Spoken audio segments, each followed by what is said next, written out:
kedua nanti pengenalan awal integer programming.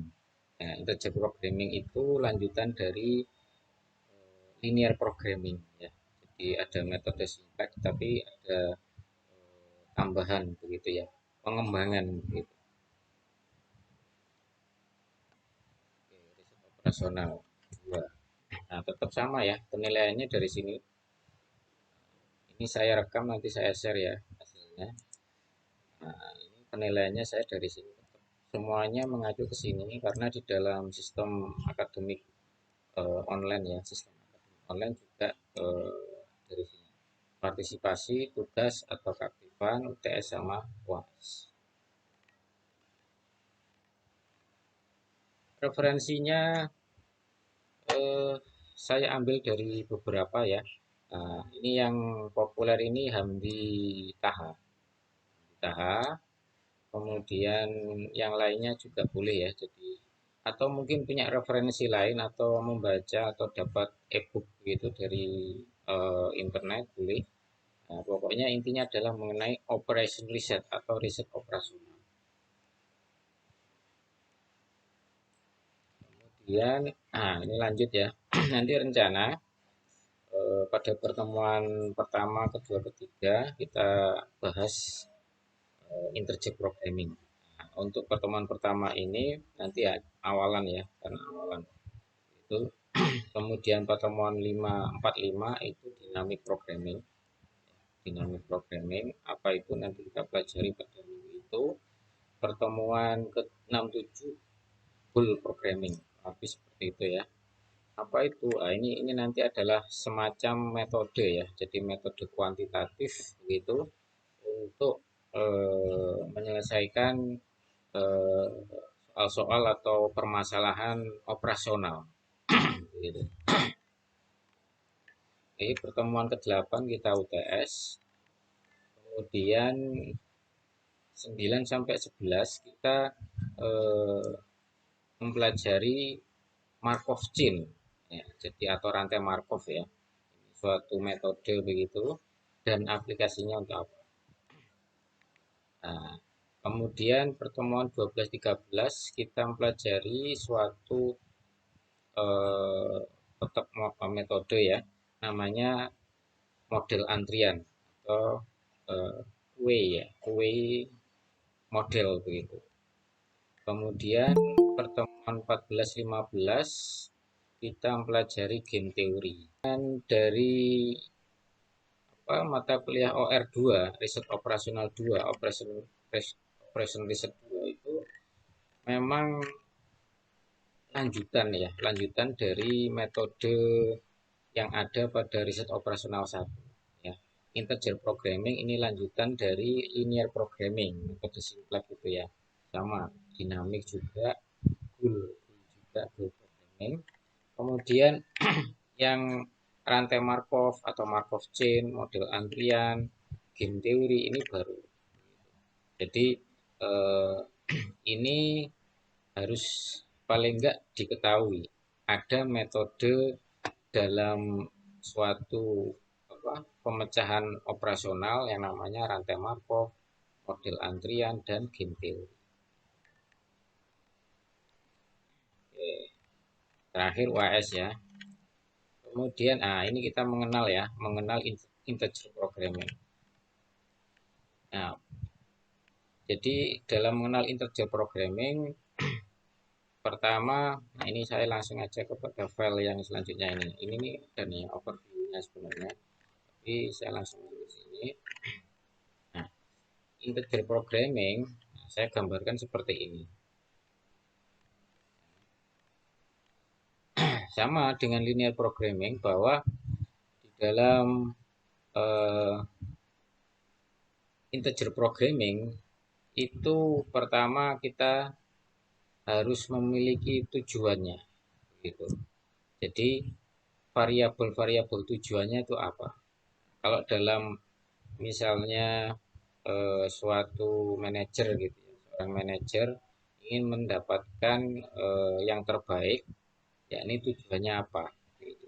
Kalau tujuannya maksimum ya ada dua kan tujuan itu tipenya, ada yang maksimum, ada yang minimum. Kalau yang maksimum biasanya ke arah hasil, ya, hasil output. Kalau yang minimum itu ke arah biasanya pengeluaran atau biaya. Nah, kita di dalam integer programming ini ya tujuannya ini maksimum atau minimum. Tetapi untuk mendapatkan tujuan ini tentunya ada batasan, gitu. Selalu ada batasan pasti, ya. Nah, batasannya itu bisa berupa sumber daya, ya. Baik itu sumber daya manusia, sumber daya waktu, sumber daya biaya. Batasan yang kedua bisa berupa spesifikasi teknis. Spesifikasi teknis ini misalnya caranya, ya, atau mungkin bagian apa begitu. Itu kurang lebih seperti itu. Jadi selalu ada batasan-batasan atau dalam bahasanya constraint. Oke. Nah, ini ya.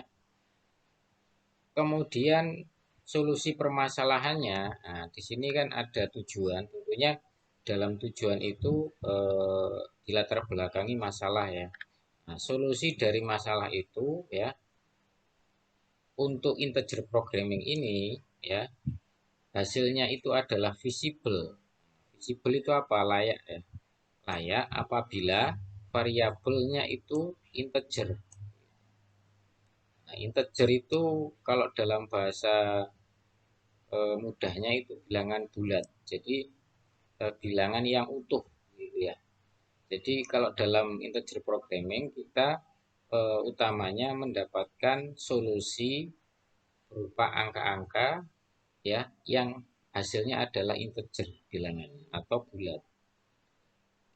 Kalau pada metode simplex yang linear programming itu eh, hasil solusinya itu boleh bilangan real. Bilangan real itu boleh desimal ya, boleh desimal begitu ya. Tapi pada integer programming ini harus hasilnya integer atau bilangan bulat. Oh, sorry, bilangan utuh gitu ya. Kalau bulat kan ada apa negatif gitu ya. Nah, itu jadi latar belakangnya adalah itu untuk kenapa kita menggunakan integer programming. Pengantarnya ya. Untuk permasalahan optimasi ya, tadi dengan beberapa atau semua variabel keputusan bernilai bulat. Jadi variabel keputusannya itu hasilnya harus bilangan bulat. Oh ya, sorry, bilangan bulat ini yang bulat artinya tidak pecahan ya atau integer begitu ya. Jadi hasil dari yang dihasilkan variabel keputusan itu harus bilangan bernilai bulat. Jadi kalau hasilnya menginginkan ini, bilangan bulat ini yang diinginkan, maka metodenya yang kita gunakan adalah metode integer programming. Nah, jadi tidak bisa secara langsung ya dengan menggunakan metode simplex. Jadi ada semacam tahapan pertama itu dirubah gitu ya. Baru nanti setelah itu metode simplex. Nah, karena kalau langsung menggunakan metode simplex ini ada asumsi ya. Satu asumsi bahwa variabel keputusannya ini adalah bilangan real gitu. Nah, bilangan real di sini kan tidak harus bulat, ada yang desimal, koma-koma begitu ya. Jadi kalau menggunakan metode simplex itu asumsi atau hasil dari nilai variabel keputusan itu bilangan real. Tetapi dengan menggunakan integer programming ini harus merupakan hasilnya bilangan bulat atau integer. Oke. Kemudian mengenai klasifikasi atau macamnya ya. Di dalam integer programming ada 4 ya. Ada 4 macam integer programming ya. Nah, berdasarkan apa? Berdasarkan banyaknya variabel keputusan yang bernilai bulat. Jadi variabel keputusan itu yang apa, yang mana begitu kan? Masih ingat variabel keputusan itu biasanya dilambangkan dengan X1, X2 begitu ya.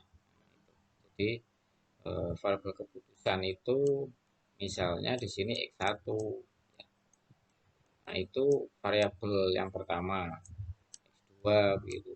Variabel yang kedua dan seterusnya. Nah, ini disebut sebagai variabel keputusan. Nah, untuk masing-masing ini memiliki tipe tipe variabel tipe angka apa? Misalnya X1 di sini ya. Contohnya nih, yang pertama ya, pure integer programming. Artinya apa? Semua variabel keputusan harus bernilai bilangan bulat. Artinya X1 itu harus bilangan bulat hasilnya. X2 harus bilangan bulat. X3 harus bilangan bulat dan seterusnya. Kalau yang kedua, macam yang kedua, mix ya.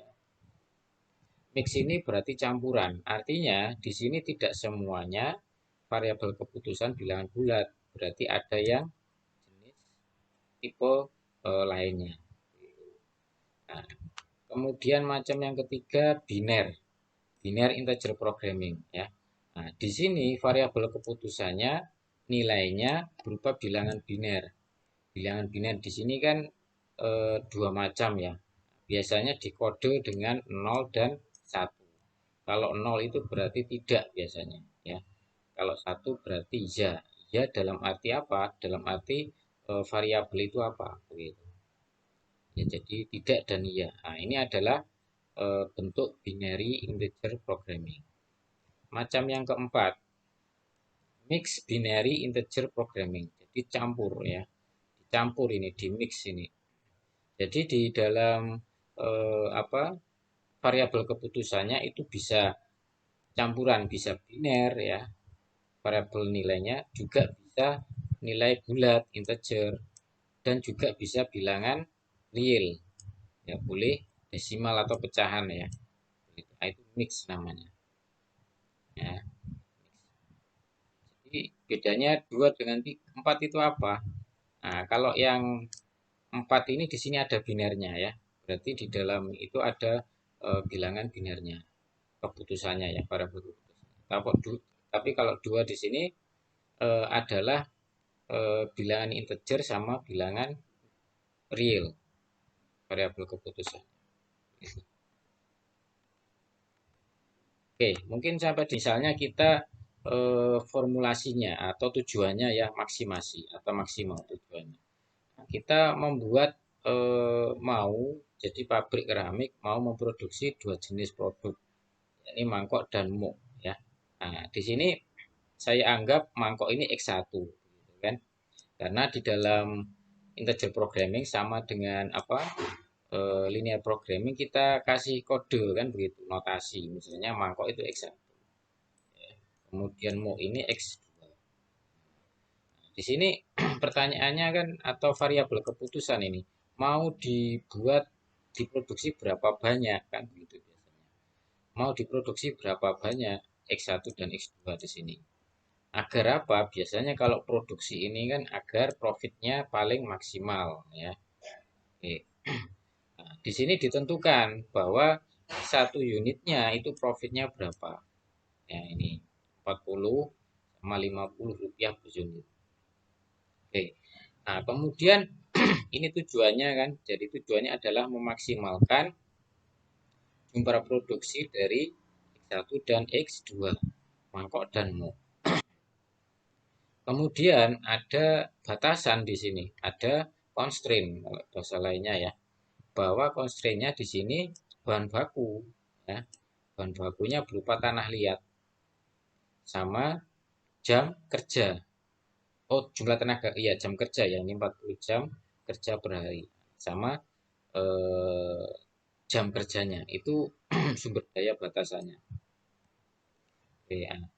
Bagaimana caranya agar kita mendapatkan hasil maksimal di sini, jumlah yang maksimal, mau dibuat atau diproduksi berapa untuk masing-masing produk ini. Variabel keputusannya itu mau dapat berapa, angkanya berapa dengan batasan ini. Ini kan batasan ya, ini batasan atau constraint. Bahasa lainnya constraint, gitu ya. Constraint. Nah, di sini setelah kita mendapatkan gambaran seperti ini permasalahan tujuannya ya, kemudian batasannya, maka kita rubah ya ke dalam suatu persamaan begitu ya, dalam suatu persamaan. Oke, pertama di sini ya. Nah, ini saya mau mempertegas lagi bahwa jumlah mangkok dan muk yang harus diproduksi per hari untuk memaksimumkan keuntungan. Nah, mangkok dan muk ini kan memang ke arah integer variabel hasilnya ya. Jadi jumlahnya berapa? 10 misalnya begitu. Atau muknya misalnya 15. Dan tidak logis kalau misalnya desimal ya. Jumlahnya berapa? 10,5. Nah, itu kurang logis atau tidak logis ya. Muknya 15,6 gitu. Tidak logis. Maka di sini kita gunakan metode integer pro. Oke. Nah, kemudian ini kita jadi terkadang kalau semacam soal apa cerita begitu ya. Kita supaya pelan-pelan memahami, kita bisa buat ya semacam ini ya tabelnya ya. Misalnya di sini produknya apa atau variabel keputusannya apa, mangkok, muk, tenaga kerjanya ya, jam per unit. Artinya dalam membuat ya produk mangkok ya itu dibutuhkan eh, waktunya untuk satu unit ya, untuk satu unit itu 1 jam gitu. Bahan bakunya tanah liat ya, berarti 4 kilo per unit ya. Kemudian muknya, muknya di sini adalah 2 jam per unit ya. Kemudian bahan bakunya 3 kilo per unit gitu. Nah, bagaimana kita tahu angka-angka ini ya? Tentunya kita harus melakukan observasi, pengamatan, pengukuran ya istilahnya di kerjaan di lapangan. Jadi kita mendapatkan suatu informasi angka-angka ini. Kemudian yang perlu diperhatikan lagi di sini adalah satuan ya. Kalau di sini jam ya, jam tenaga kerja. Nah, kalau misalnya satuannya jam ya kita ikuti jam gitu. Kalau misalnya dalam memproduksi mangkok itu misalnya ya itu 1 hari harian, 2 hari bisa 2 hari maka boleh ini satuannya hari. Ya kita sesuaikan dengan kenyataannya begitu. Kemudian bahan baku, misalnya bahan baku di sini satuannya kilo ya, berarti kita gunakan kilo. Kalau misalnya cocoknya adalah ton misalnya atau kintal ya kita buat kintal. Jadi satuan ini harus kita perhatikan, kita samakan. Gitu. Oke, selanjutnya dari setelah kita mendapatkan informasi ini, tahapan yang penting di sini adalah kita membuat nah ini pertama ya tahapannya ya. Jadi dalam integer programming pertama definisikan variabel keputusan. Variabel keputusannya itu apa? Yakni pertama adalah jumlah mangkok yang harus diproduksi. Berapa jumlah mangkok yang harus diproduksi nanti? Kemudian jumlah muk yang harus diproduksi berapa? Ini adalah definisi dari variabel keputusan. Kemudian setelah variabel keputusan ya kita buat, kita tentukan, maka kita mendefinisikan fungsi tujuannya, fungsi, ya, fungsi. Kalau bicara fungsi ya, fungsi di sini adalah persamaan, gitu. Nah, maka kita buat di sini fungsinya seperti ini. Karena tujuannya adalah maksimum, maka ya max Z, begitu ya. Sama dengan satuan koefisien dari profit per unit 40 untuk mangkok ya. X1 itu mangkok, X2 itu mok ya. Moknya 2. Moknya adalah 50 ya. Rp50 per unit ya. Ini juga begitu, bro. Ini angkanya dapat dari mana ya? Angkanya dihitung gitu kan. Jadi dari perhitungan profitnya mau berapa kan begitu. Oke, nah ini fungsi tujuannya. Jadi di sini berapa jumlah mangkok dan muk yang harus diproduksi per hari? Per hari. Ini ada bila kata-katanya per hari ya, per hari. Karena dalam konteks ini eh, konteks satu hari ya membuatnya ya, untuk memaksimumkan keuntungan. Jadi pertama ini ya, mendefinisikan fungsi tujuan. Kalau bicara fungsi dalam artinya ini adalah fungsi persamaan matematika. Jadi fungsi persamaan matematika ya fungsinya. Jadi kita buat seperti ini. Fungsi tujuannya. Kemudian kita definisikan batasan atau constraint. Nah, batasan atau constraint itu kenyataannya memang banyak sekali ya kalau mau kita identifikasi. Nah, di sini pada contoh di sini dibuat sederhana ya. Batasannya ada dua ya. Batasannya ada dua dibuat sederhana, yakni jam kerja, jam tenaga kerja, jam kerja ya dalam memproduksi mangkok dan muk. Kemudian batasan yang kedua adalah jumlah bahan baku. Persamaannya seperti apa? Persamaannya adalah, nah di sini bahwa sumber daya yang dimiliki ya, nah, untuk jam kerja ya itu dalam membuat itu batasannya 40 jam. Misalnya begitu. Jadi ini kita kita batasan kita lihat batasannya berapa. Kemudian bahan bakunya ini batasannya 120 kilo. Gitu, 120 kilo. Ya, jadi eh, batasannya muncul pertanyaan ya, batasannya dalam berapa lama begitu ya. Nah, di sini batasannya per hari ya. Jadi di sini harus kita tentukan ya. Jadi 40 jam kerja per hari batasan maksimalnya ya. Ini kita yang tentukan. Kemudian bahan bakunya dalam sehari itu maksimalnya yang bisa digunakan 120. Ini masalah kemampuan ya atau kapasitas dari bahan baku ya. Nah, kalau kemudian tenaga kerja jam ini ya kapasitas dari jam. Nah, 40 jam kerja per hari ini maksudnya apa? Ini kan bisa ke arah jumlah tenaga kerja juga kan begitu. Nah, 40 anggap saja misalnya jam kerjanya 8 jam. Di sini kita hitung 40 jam ini berarti adalah 8 kali 5 orang. Nah, kita punya 5 tenaga kerja. Nah, di sini kita tentukan batasan dari jam kerjanya.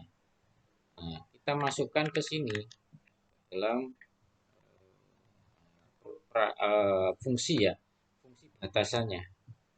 Setelah kita definisikan ini ya, kita definisikan gambar tabel kayak gini, kita bisa buat fungsinya, fungsi batasan. Ya, fungsi batasan di sini atau constraint-nya, batasan ya, gitu ya. Oke. Nah, di sini dalam membuat mangkok X1 ya, itu membutuhkan jamnya 1 jam. Nah, kalau tulis 1. Kita membutuhkan bahan bakunya 4 kilo tanah liat. Nah, ini kok oh sini sorry ya. Dalam kita bicara di sini ya. Sorry ini per jadi ini kan fungsi batasan ya. Artinya apa? Batasannya itu adalah sumber daya. Nah, di sini tenaga kerja. Ini berarti batasan tenaga kerja ya. Persamaannya ya.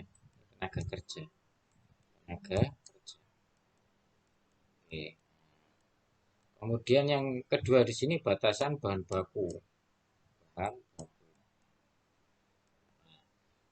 Batasan tenaga kerja fungsinya apa? Ya yang ini berarti kan ke sini, ke bawah sini. Berarti mangkok satu ya, X1 kan mangkok ya. Kemudian muknya 2, 2x2.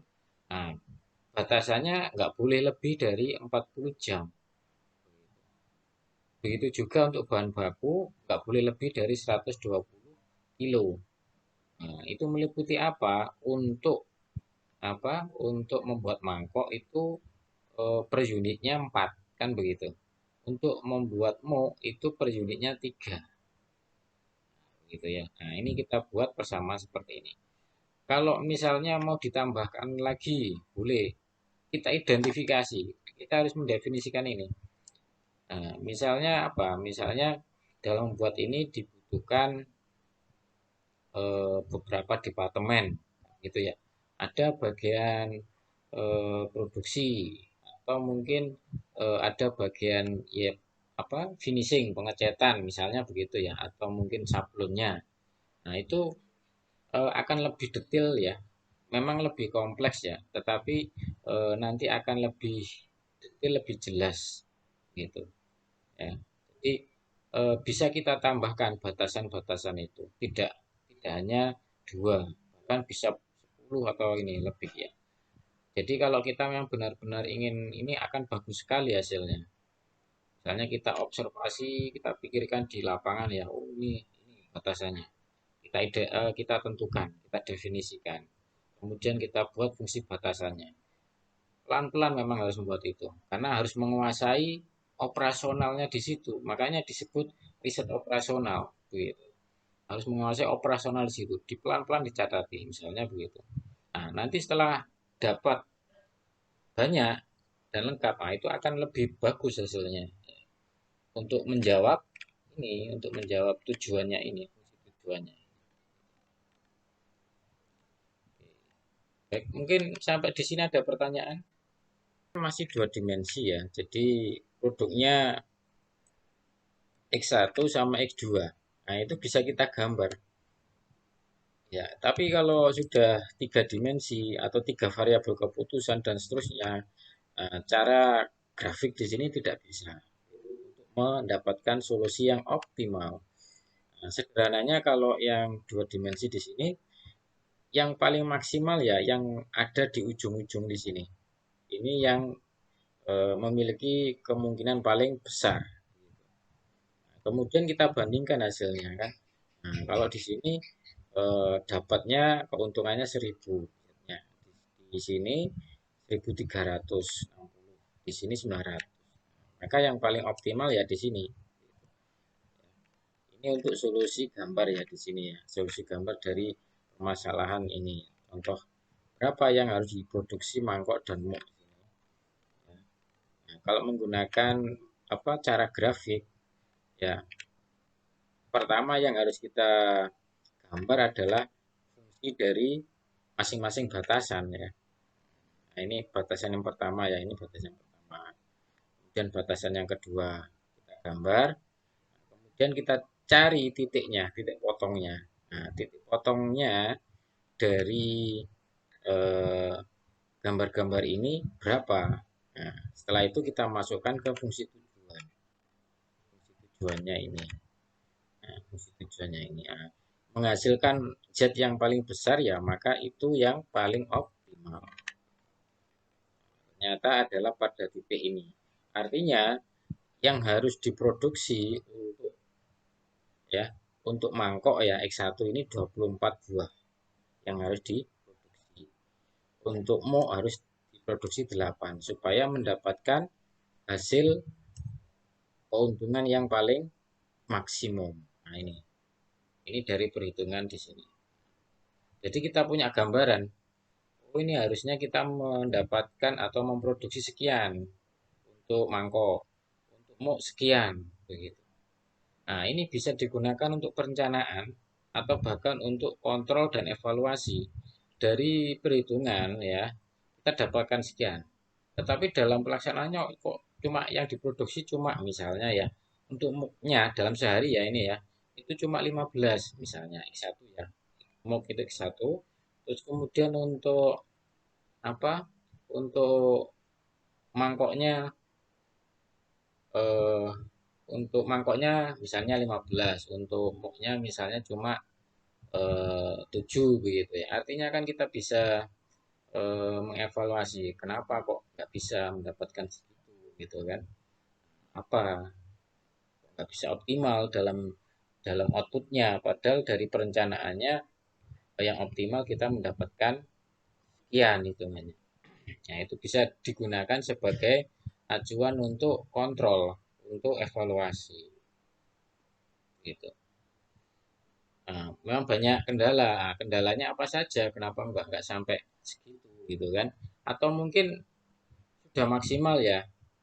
Nah, tetapi yang dibuat misalnya melebihi, melebihi. Nah, kalau melebihi di sini sebenarnya eh, kan tadi ada batasan ya, ada pada batasan jam kerja maupun bahan baku.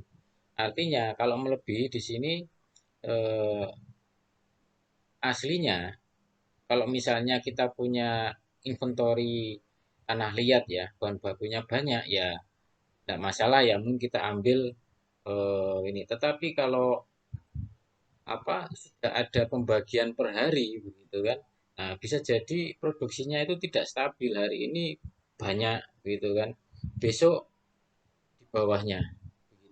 Nah, ini tidak boleh sebenarnya dalam pengaturan, karena ketidakstabilan produksi tiap hari itu bisa mempengaruhi apa kontinuitas ya, keberlanjutan, dan itu sesuatu yang tidak stabil itu dalam operasional ya, dalam operasional itu menghasilkan lebih resiko begitu ya, lebih banyak resiko ya, resiko terhadap apa eh, kerugian itu lebih banyak kalau yang tidak stabil.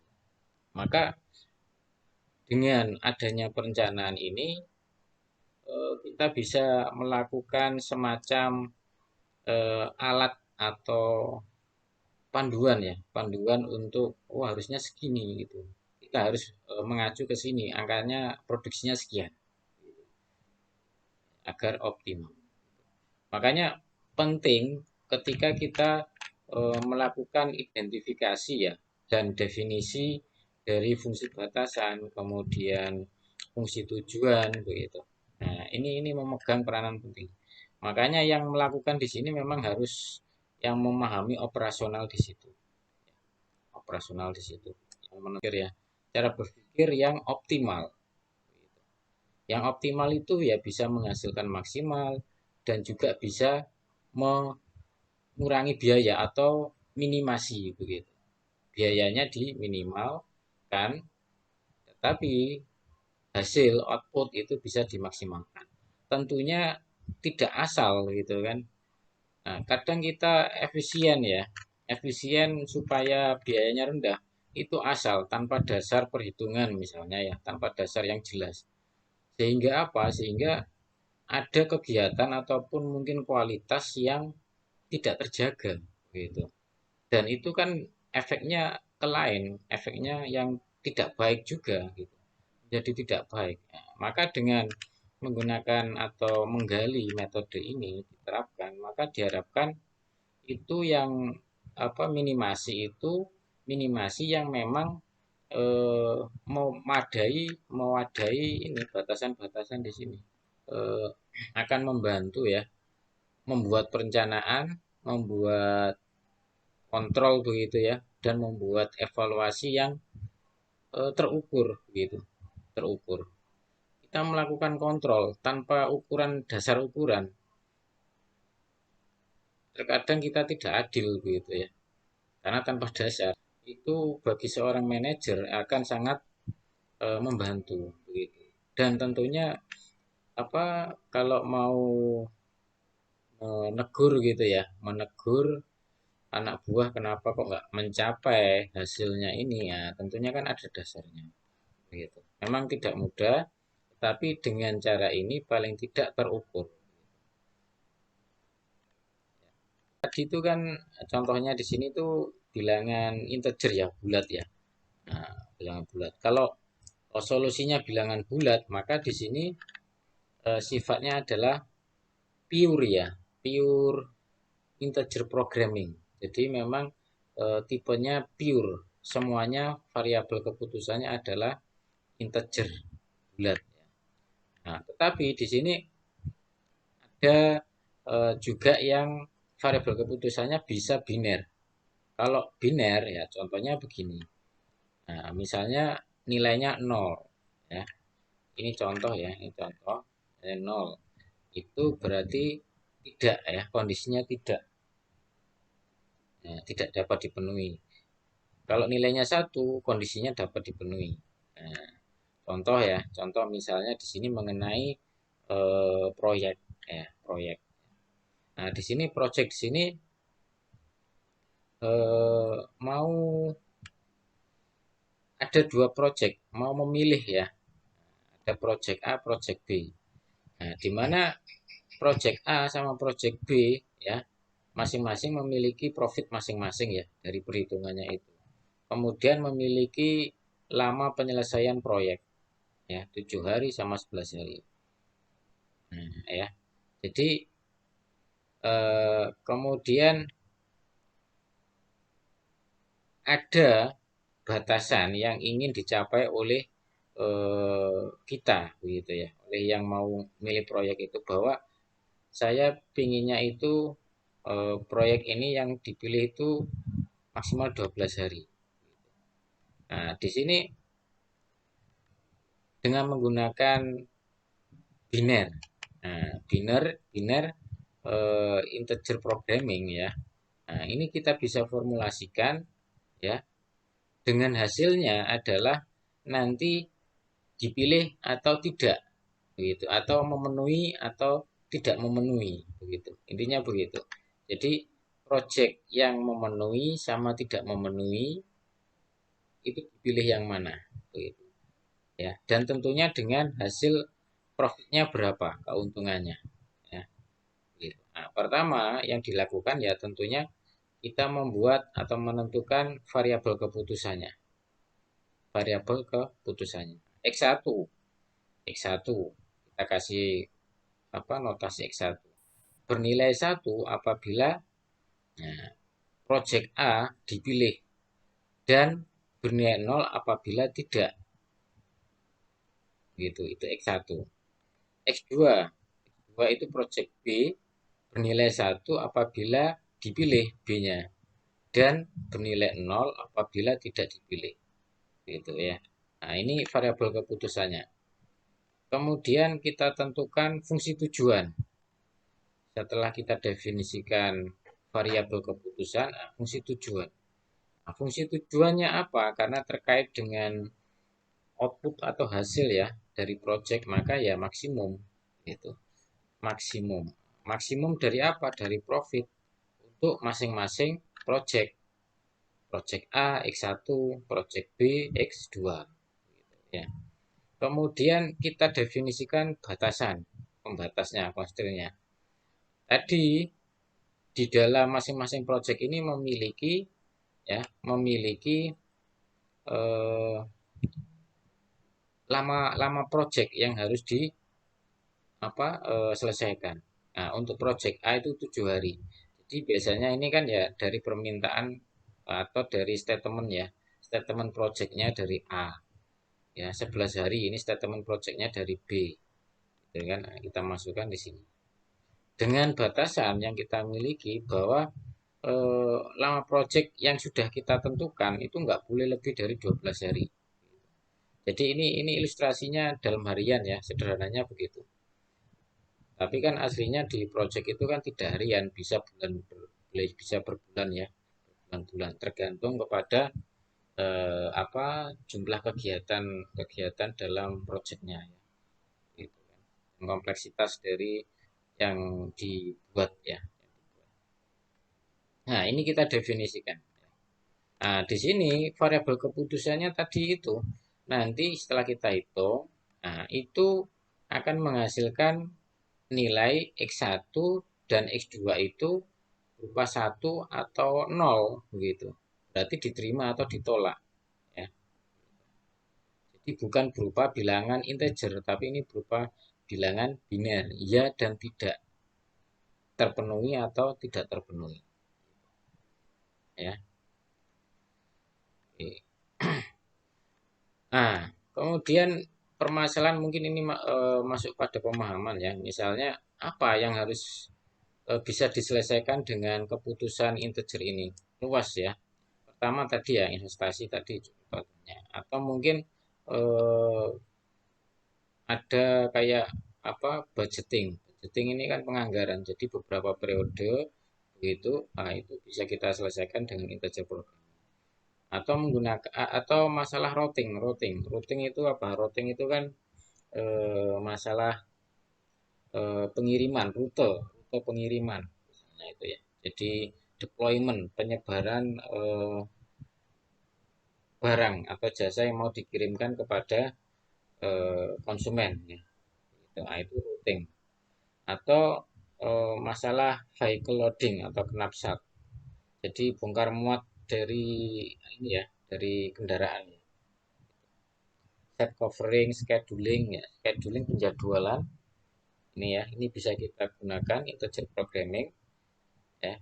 Location, penentuan location dari misalnya fasilitas ya, gudang, kemudian pabrik ya, ataupun mungkin tempat stand begitu ya. Nah, itu bisa location ditentukan dengan menggunakan integer programming. Ya. Oke, pendistribusian, penugasan begitu, transportasi. Nah, ini metode kuantitatifnya ya, itu bisa menggunakan integer programming. Konsep yang di sini itu nanti banyak kita pelajari di logistik and supply chain management ya. Nah, ini. Nah, di sini ya saling mendukung ya mata kuliah itu. Nah, riset operasional metodenya di sini bisa kita gunakan metode yang ada di OR ya, riset operasional bisa kita gunakan untuk menyelesaikan eh, ini kasus-kasus ini, bukan kasus ya, apa permasalahan yang ada di sini. Nah, materi yang ada di sini ini banyak yang nanti kita kenali, kita coba pelajari di logistik and supply chain management di mata kuliah itu. Gitu. Jadi saling mendukung, begitu, saling support mata kuliah itu. Gitu ya. Terakhir mungkin saya mau mengenalkan sebentar ya. Ini ada POM-QM ya. Di dalam POM-QM di sini juga ada eh, penyelesaian integer ya, and mix programming. Nanti silakan dicoba dahulu ya. Kita akan apa pelajari minggu depan. Gitu, soal minggu depan ya. Oke, silakan nanti akan saya kirimkan nah ini. Akan saya kirimkan, dibaca, dipelajari dulu. Silakan boleh dicoba dulu ya, dicoba. Nah, misalnya form PM di sini ya. Nanti nah ini saya close dulu. Misalnya begitu. Nah, nanti silakan buka modul ya di dalam PMKM itu tadi integer and mix programming. Nah, di situ akan muncul eh, alat ya. Nah, ini modul integer and mix programming. Nah, di sini.